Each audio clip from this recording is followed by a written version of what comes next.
Oh, okay, thank you. We're just dialing in. I don't have the screen, so thank you. Oh, excellent. So welcome everyone that has signed in, and welcome to all those people that will be joining us shortly. Before we get started, my name first of all is Tazlin Jan Mohammed Vilani, and I'm the coordinator of knowledge translation here at Perinatal Services. Before we get to the roll call, if I can remind everyone please to sign in and then fax or email those sheets back into us, as well as complete those evaluation forms. It's a really short thing, but it really does help us shape our future sessions, so that would be great. Thank you. I'm going to go through a quick roll call and then we'll get started. So if we start with our video conference sites, out in Fraser Health, we have Abbotsford Regional Hospital and Cancer Center. Yeah. Burnaby Developmental Disabilities. Hello? Not yet? Hello, we're here. Oh, excellent. Hello. In New West, we have Royal Columbian Hospital. Hello. Hello. In Surrey, Jim Pattison Outpatient Care and Surgery Center. Not yet? Okay. In the interior, the Elkford Healthcare Center. How about Fernie Elk Valley Hospital?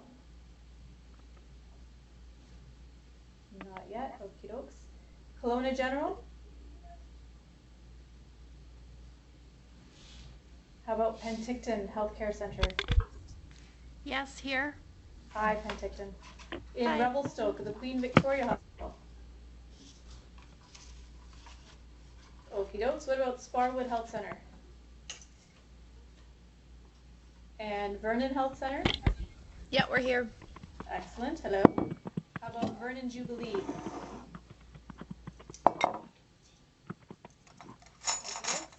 Moving up to the north, Fort St. John. Here. Hi. Prince George, University of Hospital of Northern BC. We're here. Excellent. In PHSA, BC Children's and Women's. Hi, Kelowna is here. Excellent. Welcome, Kelowna. And do we have Children's and Women's? Yep, they're down there. Oh, you got them. Okay, perfect.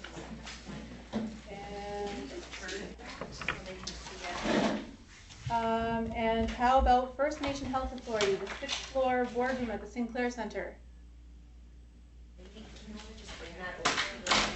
Not yet? Okay, and what about the Intertribal Health Authority? Not yet. Sorry to interrupt, but we're wondering if there's a 1-800 number we can dial? Yeah, did you not get the phone number to dial in? Actually, if I can hear you right now, then you don't need to dial in. We are dialed in, but on long distance from Kelowna. We're just wondering if there's a 1-800 number. It was only okay, 6 digits. I will look into that in a quick 2 minutes. Thank you. Okay, thanks. Is there a one here? Oh, sorry. I don't know. Yeah, I will look. Oh, there is a one. No, I'll confirm and I'll get back to you in just a few minutes.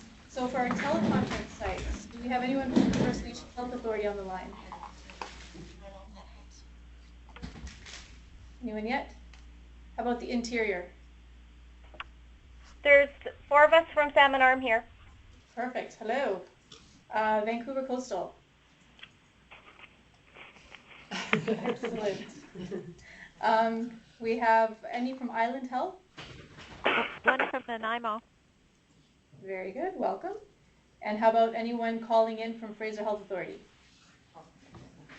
Hi, yes, Delta Public Health. Hello. Welcome. And do we have Shannon Norberg on the line? That is the one. It's not a health authority, not attached to a health authority, but the president of the Midwives Association. I've just got her name as Shannon Norberg calling in. Okay.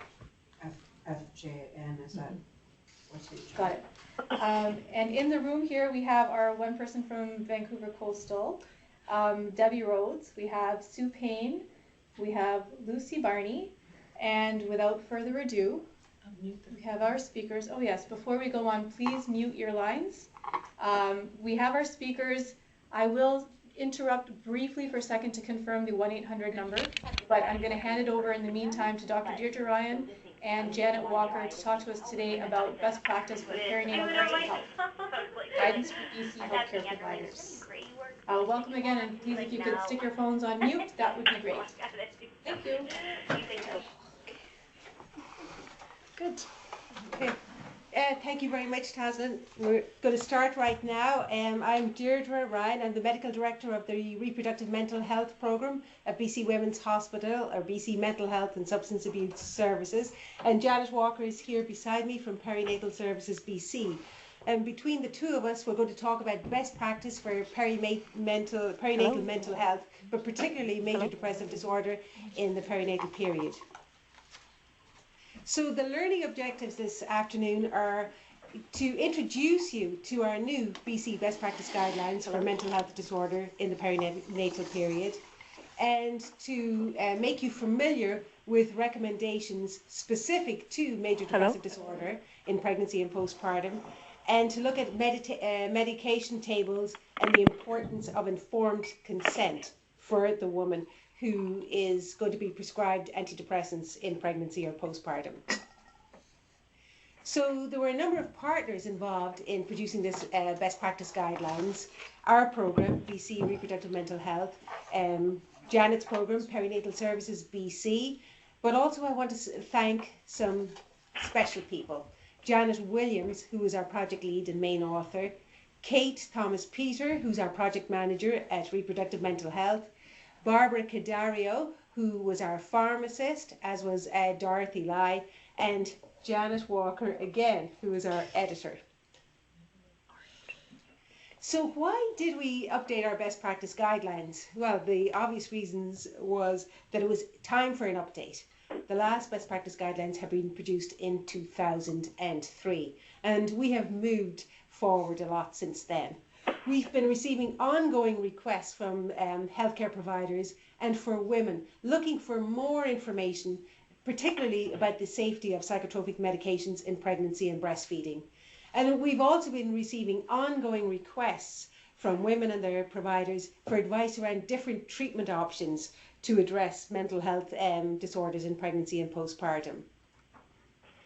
In the guideline, we look at major depressive disorder, the anxiety disorders, including generalized anxiety disorder, panic disorder, obsessive compulsive disorder. We look at bipolar disorder and the psychotic disorders, including schizophrenia and postpartum psychosis.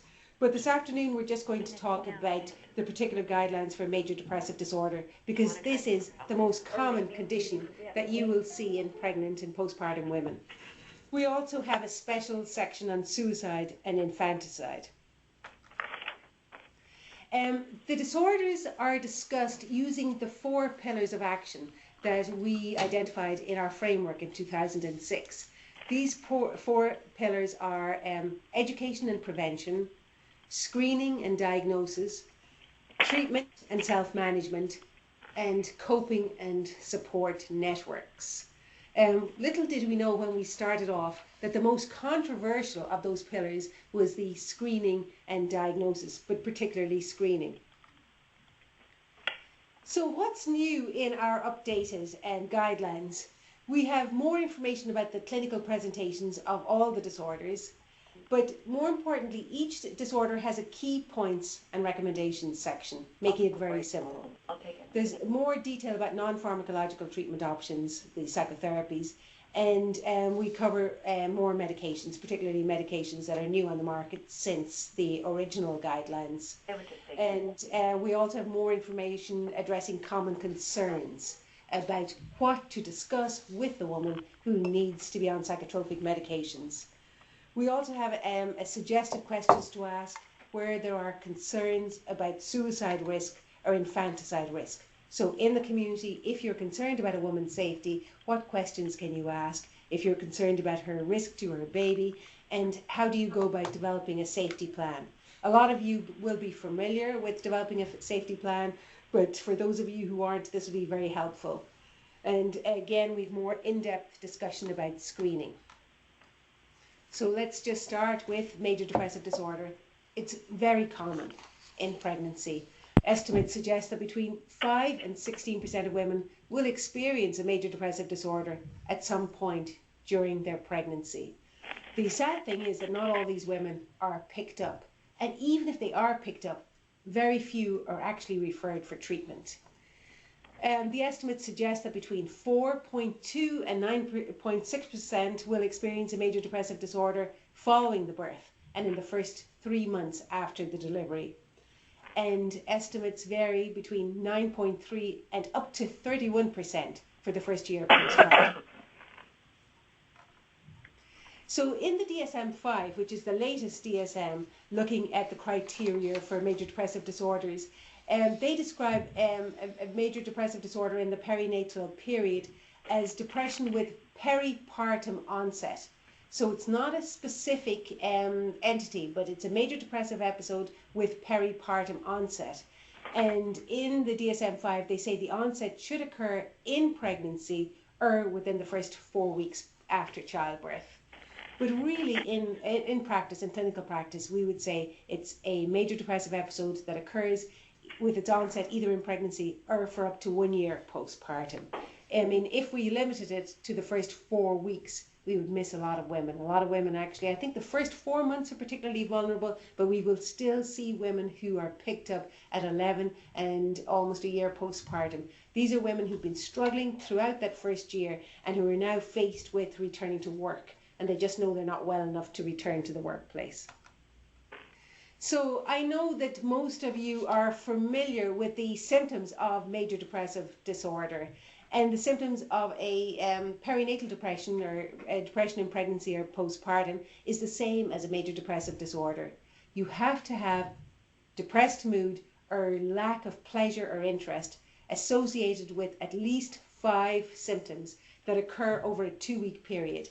And those 5 symptoms may include feeling sad most of the day, loss of pleasure or interest in most activities, changes in appetite, changes in sleep nearly every day, psychomotor retardation or agitation, lack of energy or fatigue, feelings of worthlessness or excessive or inappropriate guilt nearly every day, difficulty concentrating or making decisions, frequent thoughts of death, suicide or suicide plan. And it's important that you have at least 5 of those symptoms, and the symptoms must cause significant impairment or distress in social, occupational, or other important daily living functions. And for our women, that important function is the ability to look after her baby. So who is at risk of developing depression in the perinatal period? Women who have a personal history of depression. Up to 50% of women who have a history of depression before conception and during pregnancy will experience depression during the postpartum period. Women who have a history of postpartum depression in the first pregnancy are more at risk in subsequent pregnancies. And women who have a family history of depression are at risk of developing a perinatal depression. So a personal history or a family history puts the woman at risk. So other risk factors include, which we are familiar with, poor social support, social isolation, recent move, poverty, language issues, poor partner relationship or conflict in the relationship, recent adverse life events, the loss of a close relative or a friend, even a house move can be seen for a lot of women as an adverse life event, financial stress, domestic violence, an unplanned pregnancy or ambivalence towards the pregnancy, an infant with health problems. We get a lot of referrals now from the neonatal intensive care unit, or an infant that the mom perceives has a difficult temperament. These women are at risk, or women who have chronic health problems. So, you know, what we spend a lot of time with our patients is educating them. Why is it so important that we treat you? Why is it so important that you're picked up and you get treatment? Because we know that untreated mental health disorders affects the woman, affects her baby, her relationship with her baby, it affects the whole family. So that if these women are picked up early and started treatment early, it has positive effects on everybody. But if you don't treat mental health, and particularly depression in the perinatal period, what are the effects on the woman? The woman may have a negative attitude towards motherhood, and certainly the sense of worthlessness and guilt that the women experience is around how they perceive themselves as mothers. they may see their baby's normal behaviour as difficult behaviour. These women may not be able to recognise their baby's cues and may not respond appropriately to their babies. And this obviously, affects the baby's ability to attach to the mom. And I know that a lot of you, when you see moms, will see them with their babies, but a big part of our assessment is watching the interaction between the mom and the baby. Is she responding to her baby? Is she aware that the baby is trying to connect with her? So not only do these women, if they are depressed, there may be an inappropriate interaction between the mom and her baby, but this woman then may breastfeed for shorter periods of time because of untreated depression. She is more at risk of using alcohol, cigarettes, or drugs, and this is particularly problematic in pregnancy. This woman is also at increased risk of further episodes of depression if she's not treated, and the rare but catastrophic risk of suicide. But this is particularly for the woman who has an untreated postpartum psychosis. So what about the potential impact on the babies? So a woman who's not treated is at risk in the current episode, but for future episodes. But for the baby, these babies may exhibit behavioural disturbances. They may be quicker to cry and cry louder and longer. They spend less time in quiet and alert state, and they may exhibit developmental delays, may walk and talk later than other peer babies. Social issues, they may have more difficulty establishing a secure relationship with their moms. They may be socially withdrawn, and again the risk of infanticide. Very, very rare, but again is more common in untreated postpartum psychosis. So the baby may exhibit behavioural disturbances, developmental delays, social issues if the mom is not picked up and treated. And what about the partners? And there's partnership relationship disruption, and there's been a recent meta-analysis that says that up to 10% of men may experience a postpartum or a perinatal depression or depression in that period.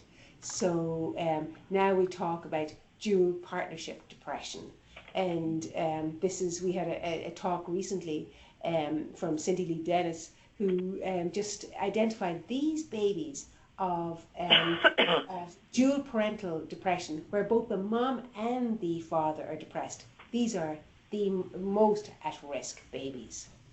But so a woman who's depressed, it's really important to actually include her husband or her partner in the assessment, because if he is depressed, you really have to identify this baby as needing extra support.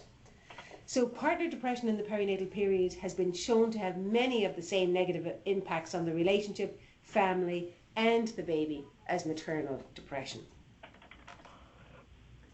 So this is the screening tool we use, and I presume a lot of you are using the Edinburgh Postnatal Depression Scale, and it's very easy to administer. You just give the scale to the woman, ask her to fill it out. The most important part from all of your perspective is that you have to actually then look at it, read it, go over it with the woman, ask her was there any particular question that she had difficulty with. And number 10 is the thought of harming myself has occurred to me, and this is the most pertinent one. If a woman answers yes to any part of that question, you really have to look for further assessment. This woman has to be assessed for risk of suicide. So what we are advocating is screening all women for perinatal depression, and screening using the EPDS or the Edinburgh Postnatal Depression Scale. And what we are suggesting is that the screening be done in pregnancy between 28 and 32 weeks, and postpartum between 6 and 16 weeks, or else any time that you're concerned about the mom, but at least these two periods. So if the woman scores less than 8, it's unlikely that she has a depression. Between 9 and 11, depression is possible. We would support and rescreen this woman. A woman who scores between 10 and 13, there's a fairly high possibility of depression. Again, she would need to be monitored, rescreened, offered education about perinatal depression, and referred to her primary care provider. EPDS of 14 and higher, this woman needs a diagnostic assessment and treatment by our primary care provider and or a referral if necessary. And again, we talked about question number 10. If you feel there's a suicidal risk, that obviously this woman has to be referred for further assessment and look at, does she need hospitalization? This is what you're concerned. So the urgency of her referral will depend on several factors. Does she have a suicidal, is her suicidal ideation accompanied by a plan? Has this woman made a suicide attempt in the past? Obviously, if she's made a suicide attempt, she's more at risk. Is she psychotic when she's having these suicidal thoughts? Or is there any concern that she may harm her baby? So if you're concerned that she has a plan and she has made an attempt before, that there's some psychotic symptoms, she may be hallucinating, there's some concern about harm to the baby, this woman needs an acute hospitalization and possible certification. So we just talked about how to screen using the perinatal depression, the Edinburgh postnatal depression scale. But this became the most controversial part of our best practice guidelines, because we wanted to continue urging that in pregnancy and postpartum. But last year, May 13th, the Canadian Task Force on Preventive Healthcare recommended not routinely screening for depression, even in the perinatal period. So just as we were about to produce our guidelines, they came up with this recommendation not to routinely screen. So, and the reason that they said was due to a lack of high quality evidence on the benefits and harms of screening, the new guideline recommends not routinely screening.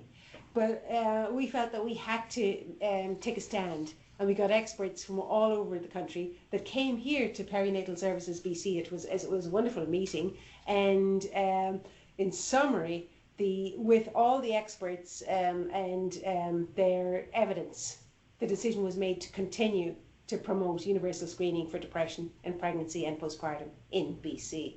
So we were actually really delighted with that, because we truly believe, and the evidence has shown, that if you pick these women up early and get them in treatment, they are going to do better.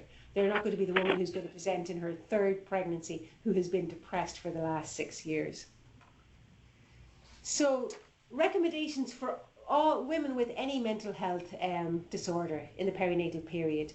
So if a woman has a history of depression or any other issue, or a family history of mental health disorder, we really recommend that, if at all possible, plan the pregnancy, ideally timed when their mood and physical condition is as stable as possible. But I mean, that's the ideal world. In the real world, 50% of pregnancies are unplanned. But if possible, to plan it. And for women with a chronic mental health disorder, work with the woman and other healthcare providers pre and during pregnancy to develop an individualised treatment plan. So we will see patients who have chronic mental health problems who will come to us before conception and work on developing a plan for them, taking into account their history, how severe it's been, what medications they're on. But they feel more empowered if there is a plan in place. This is what will happen if I get pregnant. And consider referring the woman to a psychiatrist pre-pregnancy or during pregnancy to assist with treatment planning and ongoing monitoring of the woman's mental health during the perinatal period. It's not absolutely essential that they see a psychiatrist, but it is essential that there is somebody who's monitoring how they're doing and monitoring their treatment. So number one is an individualised treatment plan. So for the woman with mild to moderate symptoms of depression, this is what we look at: psychoeducation, educating the woman about her illness, self-care, and I don't know if you're familiar with our NEST program, but I'll talk a little bit about that. This is our self-care program. Also consider the mind-body modalities, meditation, mindfulness, yoga, and consider psychotherapy. The most studied psychotherapy is cognitive behavioural therapy. Now we have more mindfulness-based cognitive behavioural therapy. Interpersonal therapy has been found helpful in pregnancy and postpartum. Psychodynamic therapy, group therapy is a powerful modality of treatment. Parent-infant psychotherapy, if there's concern about the mother's bonding with her child or the child's attachment to the mom. And couples and family therapy, if the main focus is on the relationship. Bright light therapy is another therapy that we suggest for women who have a history of seasonal affective disorders, or for women who have noticed a pattern of winter depression. So I just wanted to talk a little bit more about our NEST program. Some of you may be familiar with this. Each letter in the NEST stands for one area of self-care. N for nutrition, E for exercise, S for sleep and rest, T, time for yourself, and S, supports. So this is the woman taking care of herself with an emphasis on these very basic areas, looking at their nutrition, their exercise, getting optimal sleep, getting time for themselves, and support. So for women then who don't respond to the self-care or psychotherapy that we can offer them through our program or through the community, and for women who need psychotropic medication, it's important that we support informed decision making. And that means discussing the risks and benefits of medications with the women, as well as the risks of not treating her symptoms. We talked about the risks of untreated psychiatric illness. So the woman needs to know that if we don't treat your depression, it may have profound effects on the baby or the family. So risks of not treating her symptoms may include increased risk of obstetrical complications. That might mean low gestational weight or preterm delivery. These women are more at risk of self-medication or substance abuse. We talked about that earlier. Compromised mother-infant interaction. Babies may have cognitive, emotional, or behavioural impairment because of untreated depression in their moms. And again, the risk of maternal suicide and infanticide. Women are very concerned about what might happen if I take medication. But really what they need to look at is what might happen if you don't take medication if you are severely ill. So what are the risks of medication exposure in pregnancy? These may include very slightly increased risk of spontaneous abortion or obstetrical complications, major congenital malformations, particularly cardiac effect, a very slight increased risk of cardiac defects, neonatal adaptation syndrome, persistent hypertension of the newborn, very rarely, and possible long-term developmental effects. Janet is here because Janet was very involved in developing a companion guideline to our best practice guidelines. And this companion guideline was the antidepressant use during pregnancy, considerations for the newborn exposed to SSRIs and SNRIs. And that's available through the Perinatal Services website. And we will be talking about that this afternoon as well. But the most important thing is that before a woman goes on medication, that there is a discussion about the risks and benefits of treatment and of no treatment. The recommendation that we make for all women is that where possible, encourage breastfeeding. And psychotropic medications are not usually a contraindication to breastfeeding. And we really recommend maximizing the support provided to women, so to increase the possibility of breastfeeding. And we often refer to lactation consultants, or particularly the public health nurses who provide great support to our patients around breastfeeding. And in situations where the women cannot exclusively breastfeed, we recommend supporting infant feeding options that promote the optimal nutrition for the baby and consider the health and well-being of the mom. Some women will need to supplement with formula, and it's really important that they are supported. Some women may need to exclusively formula feed. And again, we come from the stance that the woman's mental health is the most important consideration, because we don't want to add to their feeling of guilt if they're not able to breastfeed. I have a point here: encourage women wanting to breastfeed but whose babies are premature or have significant health problems to discuss their medications with their baby's pediatrician prior to stopping breastfeeding. And these are for the most vulnerable babies. Most full-term babies can breastfeed on if their moms are on antidepressants without any problems. So for women who require medications in the perinatal period, in simple terms, we recommend using the minimum number of medications at the lowest effective dose. So if a woman has been maintained for 10 years on Prozac 80 milligrams, we're not going to say to her, reduce the dose down to 20 milligrams or 10 milligrams in pregnancy. We're going to say, ideally, if we could wean you off and get you on the lowest dose that will maintain you at the optimal psychological health.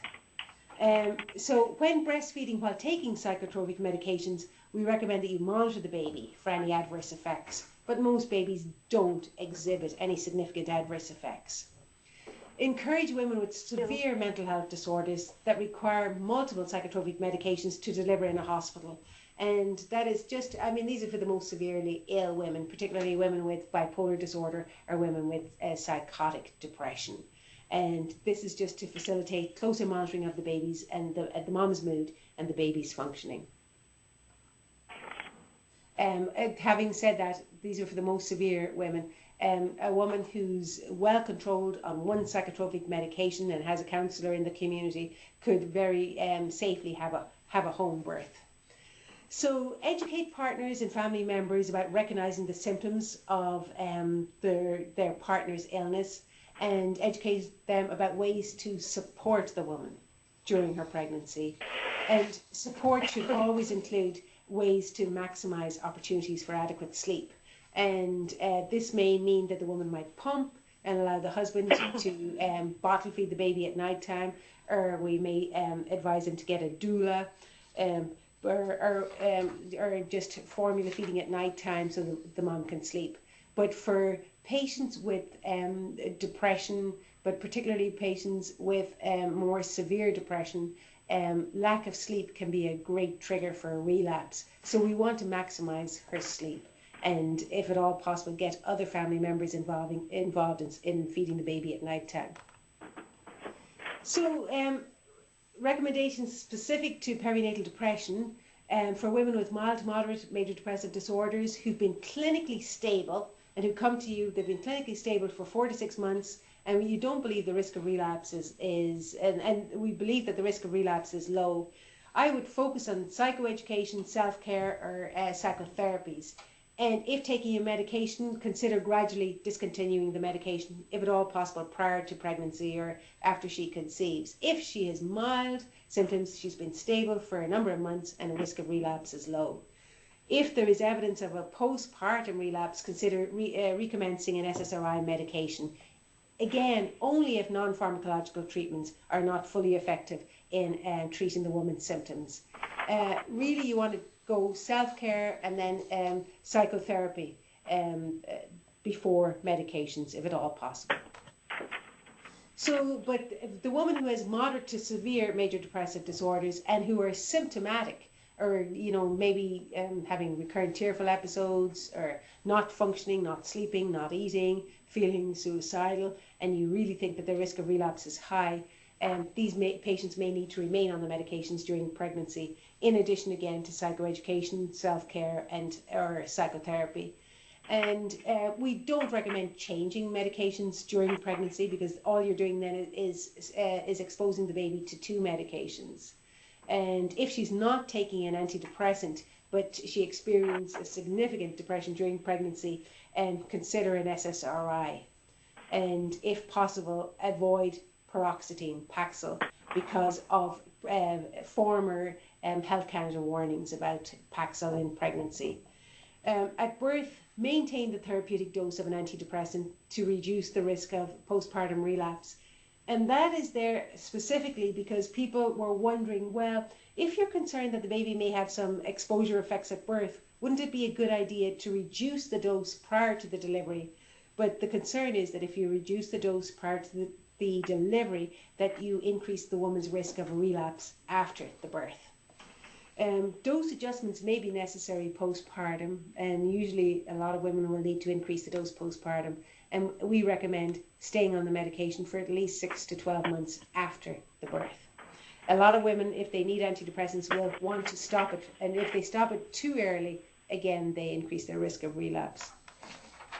So I just wanted to give you an example of this in our best practice guidelines. This is an example of one of the psychotropic medications. It's Celexa or citalopram. And this is from the page about citalopram. So just on the page, the information you would get is what is the normal dosage range between 10 and 40 milligrams.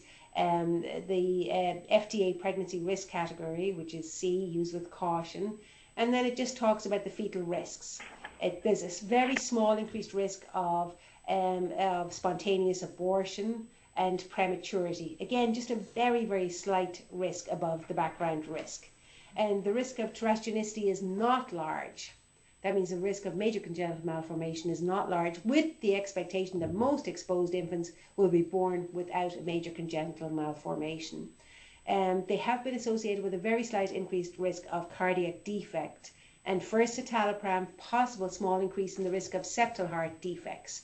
The incidence of 1.1% against a background risk of 0.5%. So you can see we're talking about 1 in 100 babies as opposed to 1 in 200 background risk. A slight increased risk, but the woman should be aware of that. Now, NAS means neonatal adaptation symptoms have been reported in up to 30% of infants. We warn the mom that the babies may be a little jittery at birth. They may have some respiratory distress or some temperature instability. Most of the babies do very well, but they should be monitored for this jitteriness at birth. Usually any symptoms resolve spontaneously within the first 48 hours.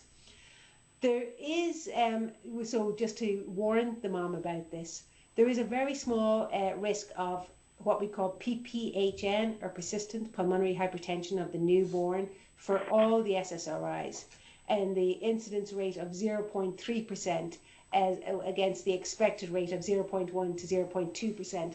Again, we're talking about 3 in 1,000, so very, very low, less than 1%. But it can be a serious condition, so the woman should be aware of this. So the perinatal services actually talk about how do we, what support do we provide to these babies afterwards? What monitoring do we do if we are concerned about these small increased risk of persistent pulmonary hypertension or very small increased risk of cardiac defects? How will we monitor these babies? And now we're recommending oximetry at birth, but you're going to talk more about that. Again, with breastfeeding, we talk about the milk plasma ratio in citalopram up to 3, and infant serum levels up to 17% of the maternal levels. So sedation has been reported. Most babies do very well. So it's important that if the baby is too sedated, obviously you have to look at when are you doing your breastfeeding? Maybe feed the baby before you take the medication at night time. So monitor the baby. Most babies have no problems. This is another suggested actions and monitoring for women on psychotropic medications, and again looking at the antidepressants, the SSRIs, except paroxetine, and the SNRIs. We recommend that all women, and this is just universal, most women are recommended folic acid 0.4 to 1% daily, and again it's universal detailed ultrasound between 18 and 20 weeks. And at birth, monitor for neonatal adaptation syndrome, NAS, and take baby's vital signs post-delivery before hourly for 24 hours, and if at all possible measure the O2 saturation using pulse oximeter 1 hour post-delivery. And if that is low, then you could consult with a pediatrician if you are concerned, but most likely that will be fine. And with breastfeeding, again the SSRIs and SNRIs are considered safe.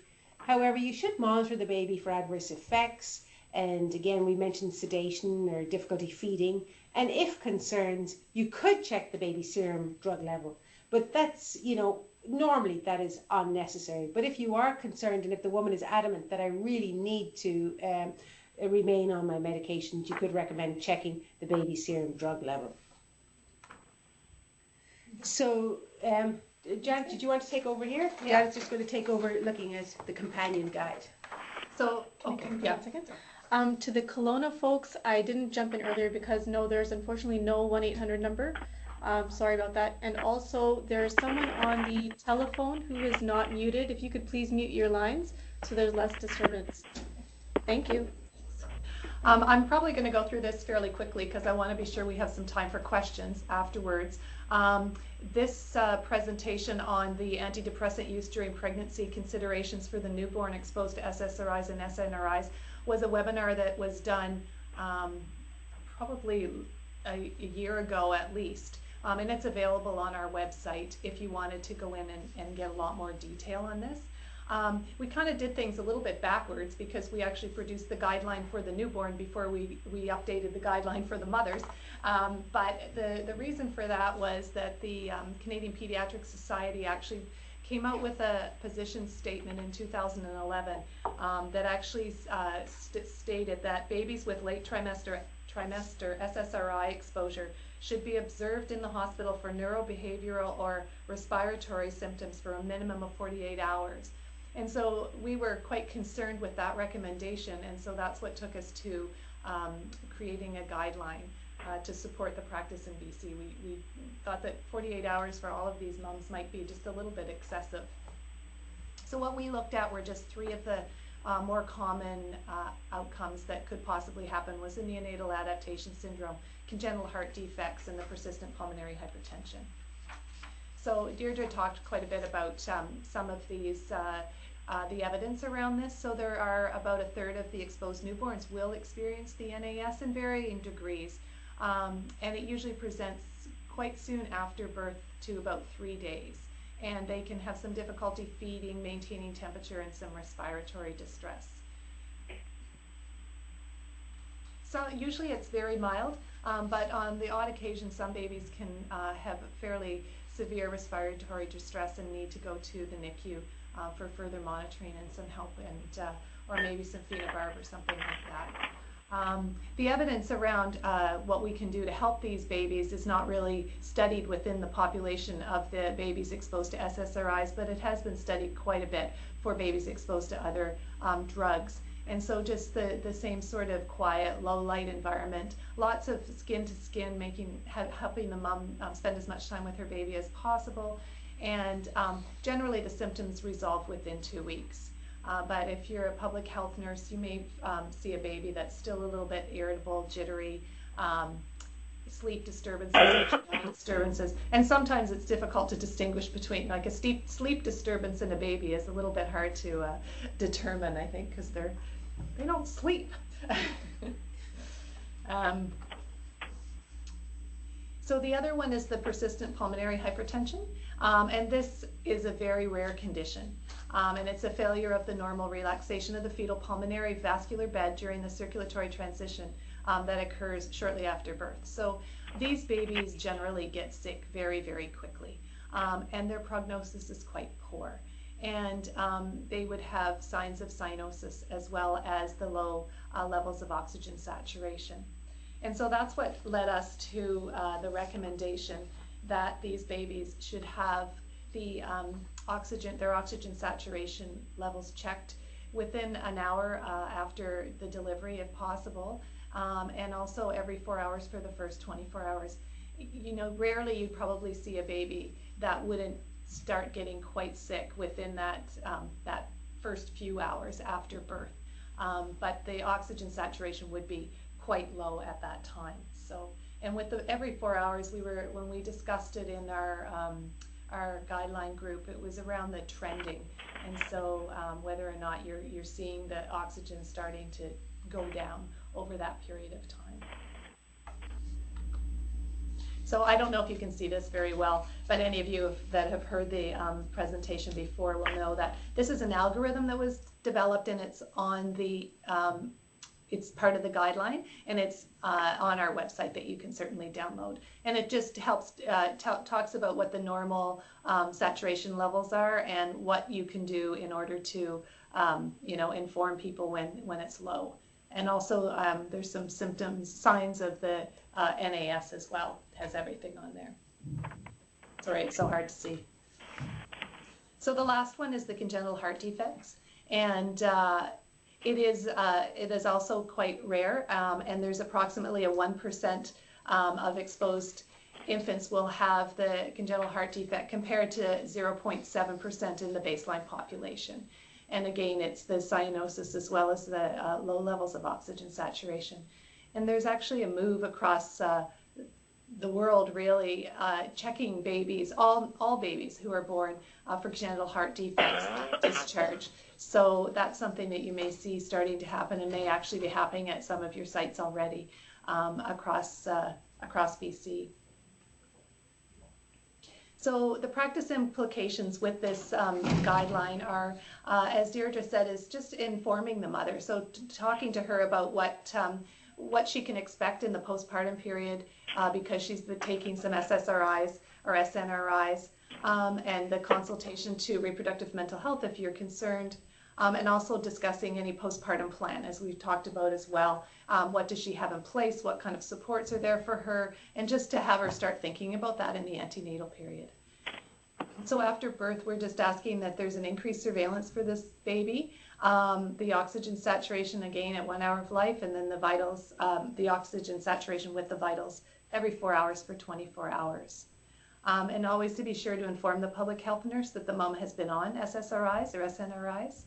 And just assessing the mom's current mental health status, which is something you're going to be doing anyway.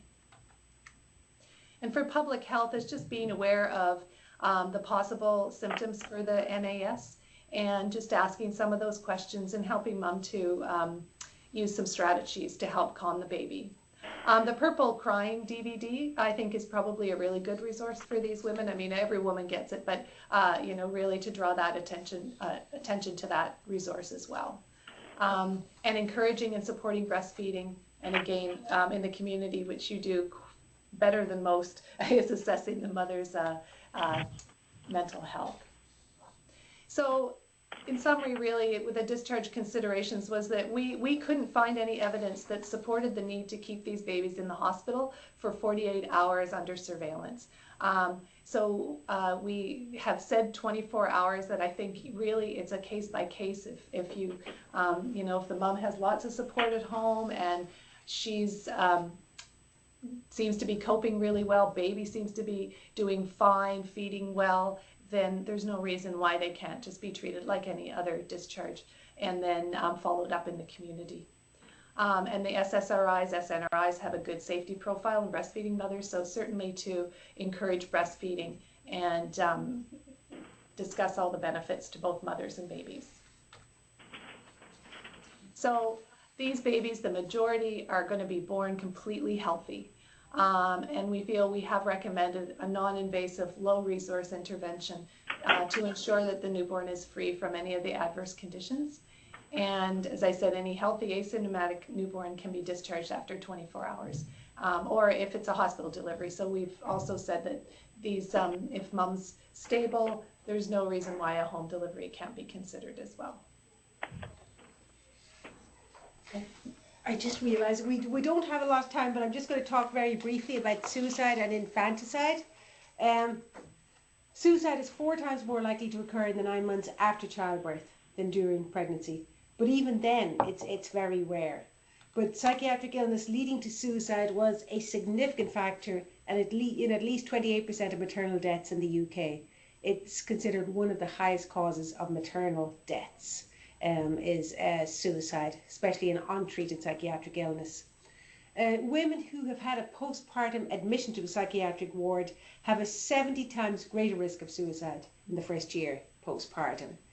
And what's very interesting about the suicide literature is that violent suicides are more common in childbearing women than in the general population. So normally we talk about suicide or suicide attempts in women taking an overdose or cutting their wrist.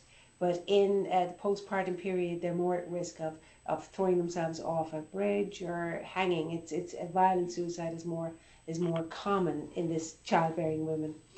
And it is really important that women who are depressed and with suicidal thoughts be assessed for suicide risk. And in our appendix, we've looked at suicide risk questions that you can look up. Our best practice guidelines are available on our new website, and I'll be giving you the link to our new website.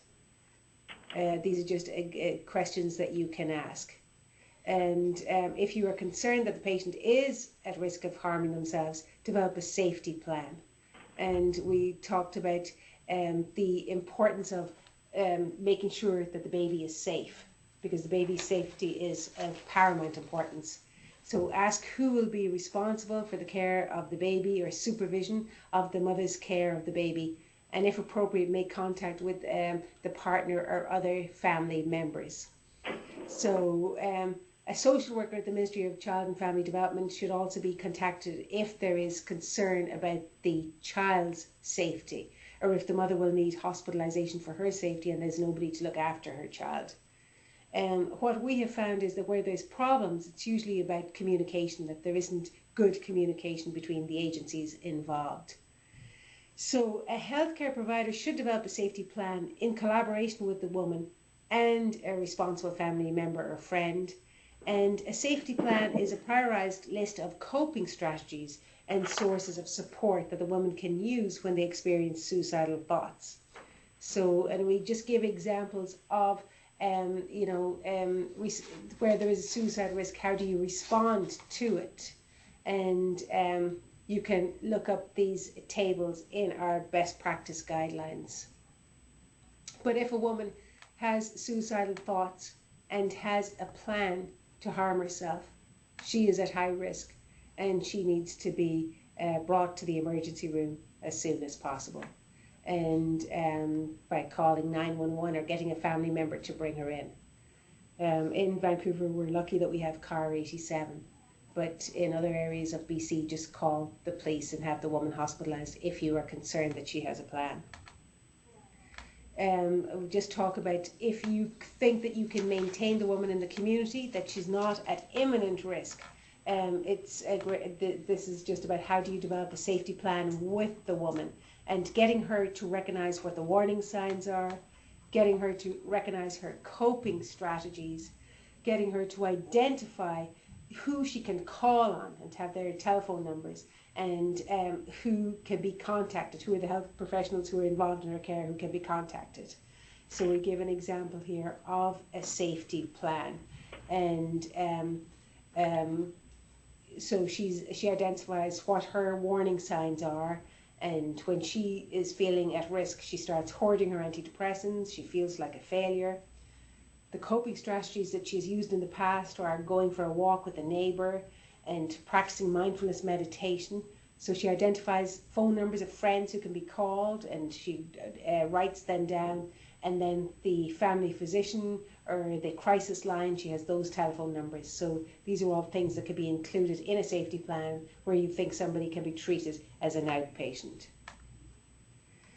So before we end, there's also on our best practice guidelines, there's coping and support networks, there's community resources for mom, there's self-care guides for mom, and there's resources for BC physicians or healthcare providers. And I'm just going to draw your attention to the third line there, and it's our reproductivementalhealth.ca, which is our new website, where you will get a lot of information about the disorders, about the possible treatment options, and resources.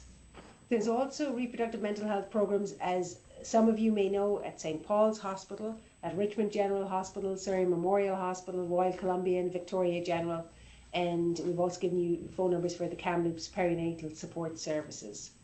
Mother Risk is a fantastic telephone support. It's run out of Sick Kids Hospital in Toronto, where you can phone there and ask for advice around medications in pregnancy.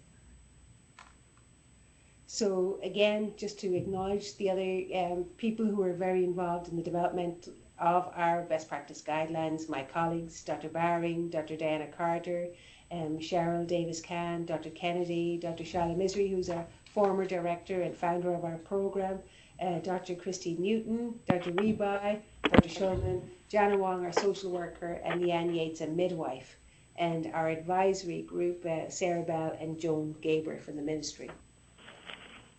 So again, if people want to download copies of the mental health disorders in the perinatal period, these are where you can download the copies or to purchase the hard copies at this. So that is, sorry I had to go very quickly. I'm very conscious of the time here. We just have 5 minutes if people have any questions for us. No, we might have 7 minutes. In the outside, on the telehealth lines maybe?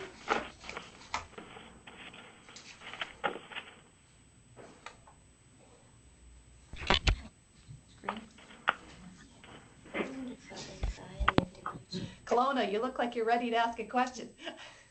Oh, you're muted. a friendly reminder that you are on mute. So if you do want to speak up, please take yourself off mute before you do. Okay, otherwise we have a question from inside. okay. Yeah, I was just thinking that a few of the clients that I've been working with postpartum have also suffered from anxiety, and the combination of the two can be quite disturbing for the mom, and one can exacerbate symptoms. I'm just wondering how you. The question is, do you often see anxiety with depression? And I would say about at least a third of our patients have a comorbid anxiety disorder, where the main focus may be their panic attacks or their constant worrying about the baby or the baby's safety or their husband's safety. And the treatment is the same. Again, it's self-care, psychotherapy, but particularly cognitive behavioral therapy. And then for people who don't respond to those non-pharmacological treatments, then we're on to treatment with medications. But the difference is that with anxiety disorders, and especially for panic attacks, people can use actually just PRN, benzodiazepines or anti-anxiety medications instead of continuous use of antidepressants. A lot of people need a combination of an antidepressant and something like Ativan or clonazepam. Anybody else? Oh, We see someone at CW.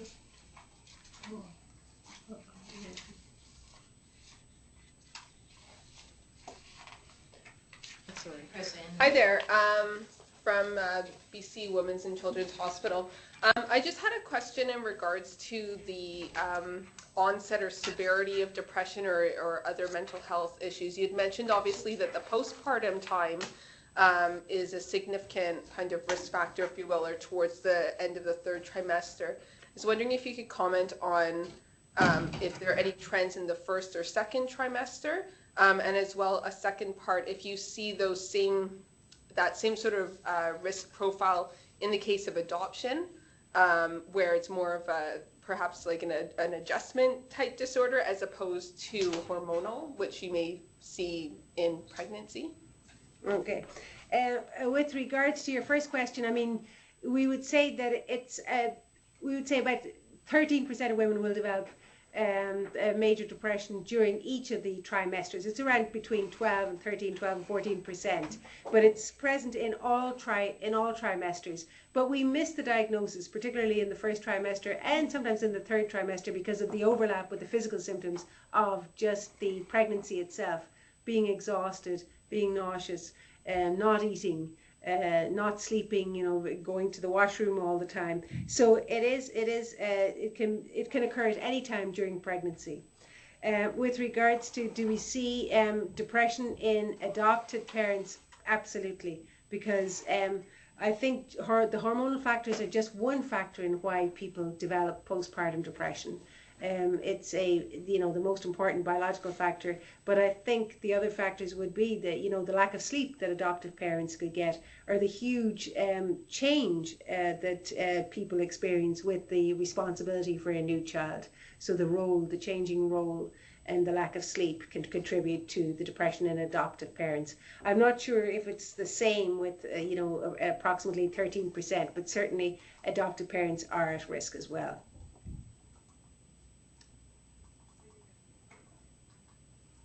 hopefully we're not going to get cut off right away, but if we do, we certainly can answer questions till we get cut off, but we really appreciate your attendance today. And certainly if you have any additional questions, you can contact either of us, I think, and I can get the questions to Dr. Ryan if you can't find her, but it's pretty easy. We have extended our sessions, so if anybody has any questions, you guys might get cut off though if you haven't extended yours, but yeah, if there's any other questions, does anybody have anything?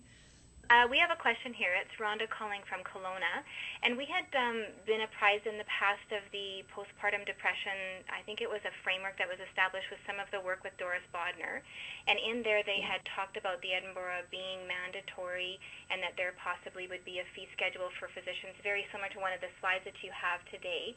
I'm just wondering if there's any discussions in the framework or, like, I guess at the provincial level of who would be doing the screening during the pregnancy and following the pregnancy and the postpartum period, and if they would be abiding by these 28 to 32 weeks and the 6 to 16 postpartum.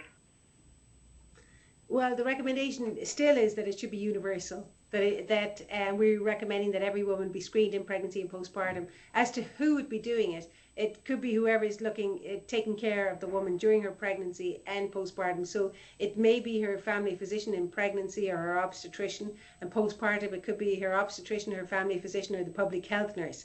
And I would say that the group that does the most screening are the public health nurses. Is there a fee schedule? No, not at this time. And that was one thing that we had hoped that there would be, to actually encourage more physicians to do screening, but not at this time. Thank you. Okay. Are there any more questions? Anybody on the phone? Yeah, is there anybody on the phone that would like to ask a question? We were talking about postpartum relapse and dose adjustment, dose delivery. Some of the mums that I've been on, once they start breastfeeding, they're very reluctant to resume medication with concerns. A lot of them, when the physician would start them back on, or the reproductive site would start them back on the medication they were on during the pregnancy, they start them at a much lower dose, and then the symptoms are still exacerbating. Like, do you have challenges? Are you seeing that as a commonality? Yeah, I think it's very common for women not to want to be on treatment or to be on the lowest treatment, but really what we stress is the importance of it being effective treatment. Yeah. And that we stress the importance of the woman's mental health, that her achieving optimal mental health is in the baby's best interest, that exposing the baby to a depressed mom and the medications is not optimal for the baby. So yes, women are concerned. That's why education and talking about the risks of partial treatment or incomplete treatment is really important. Okay, if we have no further questions, can I remind you again, please, to fill out those evaluation forms and forward them back to us. And also, if you haven't signed in, to please sign in. You know how to reach us. If you need either of our speakers today, please get in touch with us, and we will get those questions answered for you. Okay, thank you so much. Have a great day. Thanks for joining us. Thank you. Bye. Thank you. Thank you. Bye.